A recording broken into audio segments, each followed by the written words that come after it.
Hello friends, welcome back to our channel. இந்த வீடியோவில் நம்ம என்ன பார்க்க போகிறோம்னு பார்த்தோம்னா டிசம்பர் 6க்கான கரண்ட் அஃபேர்ஸ். ஃபர்ஸ்ட் ஒன் பார்த்தோம்னா உலகின் முதல் அணுகுண்டு சோதனையை நடத்திய நாடு எது? அமெரிக்கா நடத்தினாங்க. எப்போ நடத்தினாங்க அப்படின்னு பார்த்தோம்னா ஜூலை 16, 1945. எந்த இடத்துல அப்படின்னு பார்த்தோம்னா மெக்சிகோவில் உள்ள ஜோர்னாடா டெல் மியூட்டோ பாலைவனத்தில் தான் வந்து நடத்தினாங்க. அந்த உலகின் முதல் அணுகுண்டு சோதனையினுடைய பெயர் என்ன அப்படின்னு பார்த்தோம்னா ட்ரினிட்டி அப்படின்ற பெயரில் தான் வந்து முதல் அணுகுண்டு சோதனையை வந்து அமெரிக்கா நடத்தினாங்க. அடுத்து பார்த்தோம்னா மின்னணு சாதனங்களுக்கு உலக தரம் வாய்ந்த முன்கவர் கண்ணாடி பொருட்கள் உற்பத்தி தொழிற்சாலை எங்கு நிறுவப்பட்டுள்ளது? காஞ்சிபுரத்தில் இருக்க பிள்ளைப்பாக்கம் சிப்காட் தொழில் பூங்கால தான் வந்து நிறுவப்பட்டிருக்கு. இந்த தொழிற்சாலை அமெரிக்காவினுடைய ஒரு தொழில் நிறுவனம், இந்தியாவினுடைய தொழில் நிறுவனமும் இணைந்து தான் வந்து இந்த தொழிற்சாலையை அமைச்சிருக்காங்க. எலக்ட்ரானிக்ஸ் துறையில் 14.65 பில்லியன் டாலர் ஏற்றுமதியுடன் நாட்டிலேயே முதல் மாநிலமாக தமிழ்நாடு உள்ளது.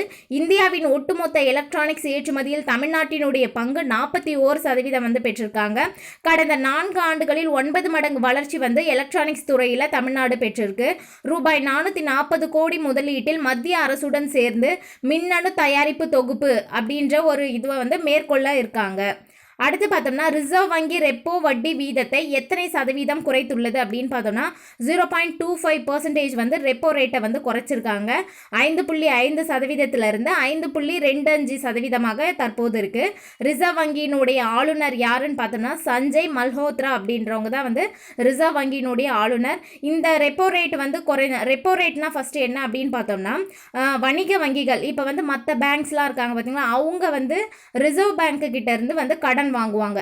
அந்த கடன் வாங்குறதுக்கு அதாவது ரிசர்வ் வங்கி வந்து ரெப்போ ரேட் அப்படின்ற ஒரு வட்டி விகிதத்தை வந்து இந்த பேங்க்ஸுக்கு வந்து விதிப்பாங்க. அதுதான் வந்து ரெப்போ ரேட்டு. அதுவே வந்து மீள் ரெப்போ விகிதம் அப்படின்னா ரிவர்ஸ் ரெப்போ ரேட் அப்படின்னா இப்போ வணிக வங்கிகள் கிட்ட இருந்து ரிசர்வ் பேங்க் வந்து சம்டைம்ஸ் வந்து கடன் வாங்குவாங்க. அந்த கடனுக்கு வந்து ரிசர்வ் பேங்க் வந்து ஒரு வட்டி மாதிரி கொடுப்பாங்க அந்த வணிக வங்கிகளுக்கு. அந்த விகிதம் தான் வந்து பார்த்தோன்னா மீள் ரெப்போ ரேட் அப்படின்ட்டு சொல்லுவாங்க. எப்பவுமே வந்து இந்த ரெப்போ ரேட்டு தான் வந்து அதிகமாக இருக்கும். அதாவது ரிவர்ஸ் ரெப்போ ரேட் வந்து கம்மியாக தான் இருக்கும். அதாவது ரிசர்வ் பேங்க்லேருந்து வங்கிகளுக்கு கொடுக்குற வட்டி விகிதம் வந்து கம்மியாக தான் இருக்கும். அதுவே வந்து இந்த வணிக வங்கிகளுக்கு விதிக்கிற வட்டி விகிதம் வந்து அதிகமாக இருக்கும். அதுதான் வந்து ரெப்போ ரேட் அப்படின்ட்டு சொல்கிறாங்க. இப்போ இந்த ரெப்போ ரேட்டை குறைக்கிறதுனால இப்போ வங்கிகள்லேருந்து நம்ம கடன் வாங்கணுன்னாலும் அப்போ நமக்கும் வந்து இன்ட்ரெஸ்ட்லாம் வந்து குறையும். அப்போ எதுக்கெலாம் குறையும் அப்படின்னு பார்த்தோம்னா இப்போ வந்து ஹவுசிங் லோனு, அதோட வந்து வெஹிக்கல் லோனு ஏதாவது வாங்கினோம்னா அதுக்கப்புறம் தனிநபர் கடன்களுக்கான வட்டி எல்லாமே வந்து குறையும் அப்படின்ட்டு சொல்லியிருக்காங்க. அடுத்து பார்த்தோம்னா கூடங்குளம் அணுமின் நிலையத்தின் 3வது மற்றும் 4வது அணு உலைகளுக்கு முதல் கட்ட நிரப்புதலில் தொடங்கி அணு உலையின் உற்பத்தி காலம் முழுவதும் அணு எரிபொருள் வழங்க 2024ஆம் ஆண்டு இந்தியா எந்த நாட்டுடன் ஒப்பந்தம் மேற்கொண்டுள்ளது அப்படின்னு பார்த்தோம்னா ரஷ்ய நாட்டுடன் தான் வந்து மேற்கொண்டிருக்காங்க. ஆல்ரெடி கூடங்குளத்தில் வந்து 2 அணு உலைகள் இருக்கு. அது எவ்வளோ மின்சாரத்தை உற்பத்தி செய்யுது அப்படின்னு பார்த்தோம்னா 2000 மெகாவாட் மின்சாரத்தை வந்து உற்பத்தி செய்து.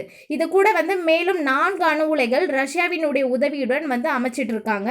அதில் 3 நாளுக்கு வந்து முதல் கட்ட நிரப்புதலில் தொடங்கி அந்த அணு உலையினுடைய உற்பத்தி காலம் முழுவதும் அணு எரிபொருள் வந்து ரஷ்யா வந்து வழங்குறாங்க.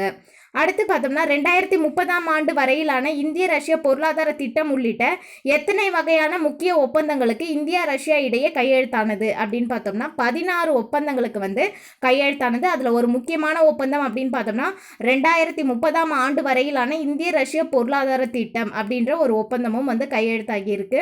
இப்போ நம்ம நாட்டுக்கு வந்து ரஷ்ய அதிபர் வந்து விளாடிமிர் புதின் அவங்க வந்து வந்திருக்காங்க. அப்போதான் வந்து இந்த 16 வகையான முக்கிய ஒப்பந்தங்களுக்கு வந்து கையெழுத்திட்டிருக்காங்க. அடுத்து பார்த்தோம்னா சென்னை விளாடிவோஸ்டாக் கடல் வழித்தடம் மூலம் எத்தனை நாட்களில் ரஷ்யாவில் இருந்து சென்னைக்கு சரக்கு கப்பல்கள் வந்து சேரும் அப்படின்னு பார்த்தோம்னா 16 நாட்கள்லேயே வந்து சேரும் அப்படின்னு அறிவிச்சிருக்காங்க. ஆல்ரெடி பார்த்தோம்னா ரஷ்யாவினுடைய செயின்ட் பீட்டர்ஸ்பர்க் நகர்ல இருந்து மும்பை வரைக்கும் வந்து சரக்கு கப்பல்களில் வரத்துக்கு 16,000 கிலோமீட்டரை வந்து கடந்து வரணும். எத்தனை நாள் ஆகும் அப்படின்னு பார்த்தோம்னா 40 நாள் ஆகும். இதனால வந்து எரிபொருள் நேரம் இது எல்லாமே வந்து அதிகமாக கன்சியூம் ஆகிறதுனால இது எல்லாத்தையுமே குறைக்கிறதுக்காக சென்னை விளாடிவோஸ்டாக் கடல் வழித்தடம் வந்து ஒன்று புதுசாக அமைக்க போகிறாங்க. அதனால வந்து 16 நாள்லேயே வந்து அடைஞ்சிடலாம், ரஷ்யாவிலேருந்து சென்னைக்கு அதாவது இந்தியாவுக்கு வந்து அடைஞ்சிடலாம் அப்படின்ட்டு சொல்கிறாங்க. அடுத்து பார்த்தோம்னா பொது விநியோக திட்டத்துக்கு தேவையான பொருட்களை கொள்முதல் செய்து சேமித்து விநியோகிக்கும் பணிகளை மேற்கொள்ள தமிழ்நாடு நுகர்பொருள் வாணிபக் கழகம் எந்த ஆண்டு அமைக்கப்பட்டது அப்படின்னு பார்த்தோம்னா 1972 அமைச்சாங்க. அப்போதைய முதல்வர் கருணாநிதி அவர்களால் இது அமைக்கப்பட்டது.